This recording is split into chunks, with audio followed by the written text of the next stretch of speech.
Good morning, this is Doug. And I'm Cindy. Welcome to Help Me Help Mama Livecast. Thanks for joining in today.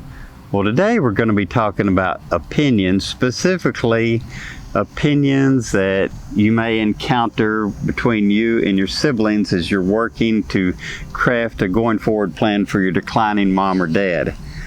And these opinions do come up sometimes, don't they? Everybody's got an opinion. In fact, you may have more than one opinion.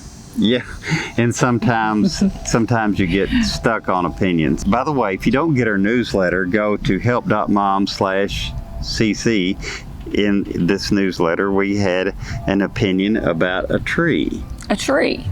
So let's say you and your sibling are out in your mom's yard, and you are from Arkansas and your sibling's from California. And you look up at a particularly tall tree in mom's yard and you say, wow, that's a tall tree. And your sibling from California, who's lived most of his adult life in California next to the redwood forest, where trees typically get 240 or more feet, looks at that 140-foot tree in your mom's yard and says, no, that's not so tall. That's kind of an average tree. Baby tree. Baby tree. And you think, what is wrong with you? Can't you see the obvious? The rest of her trees are like half that size. Well, in comparison to the other trees, yes, that was a tall tree, but from his point of view, no, that tree's not so big.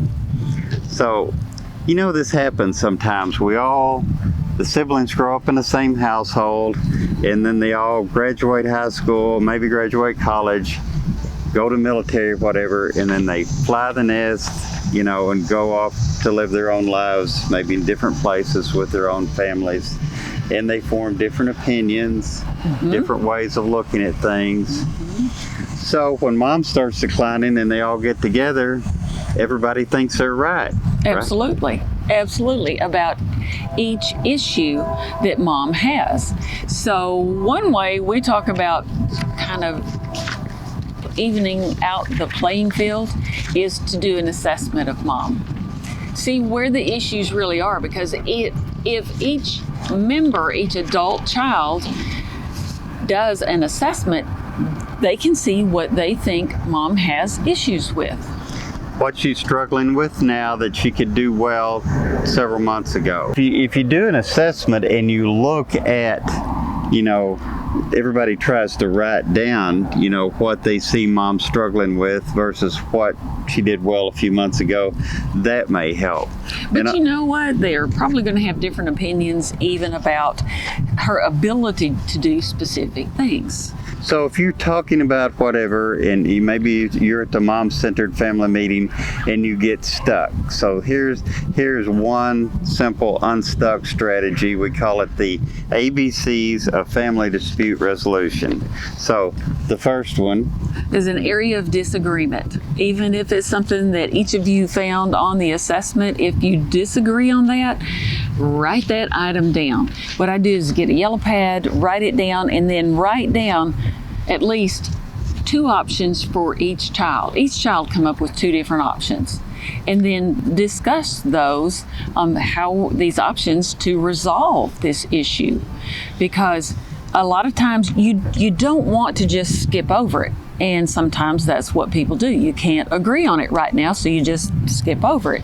Well, table it for a little while, think about it. Even if you can't agree on maybe the 10 options that are there, put it aside for a little bit, but come back to it, because that may be the one thing that causes a real issue down the road. The ABCs, the A was areas of disagreement. Write it down. So the first one, maybe you're arguing about or discussing something in the family assessment and you can't reach agreement.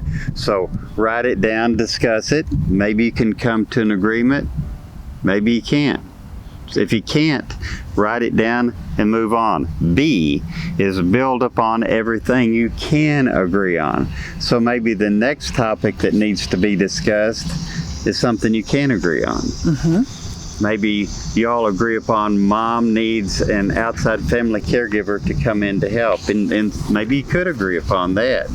And Yes. so you agreed upon that, and great, that's something you agreed on and you can build on that. Just because you've all agreed that mom does need outside caregiver, in-home non-medical caregiver, doesn't mean that the topic is finished. You still have to get mom to buy in on it, and then you have to do your research and find the right company to provide that care, and get the right caregiver fit with mom. C is circle back. So in the A step, you took something, like you said, just table it, park it over here because you couldn't reach agreement on it. Now, after you've already successfully agreed upon a few things, now you're circling back to the one that you previously couldn't agree on. And now maybe after the siblings have agreed on a few things, and maybe a little more rapport there, and maybe they're laughing a little bit, maybe they can reach agreement on the one that was a sticking point earlier. Or maybe they realize, hey, that wasn't such a big deal to start with, depending on what it is. Absolutely. You know, the important thing is to work together, because in providing care for an aging parent, it takes a number of people so that everybody can get through it and maintain the quality of their life and the balance in their life as well. So work together. Thanks for watching. We hope these ABCs of family dispute resolution helped today. Thank you for watching. Have a great day. And thank you for being a caregiver for your loved one. You're making a huge difference in their life.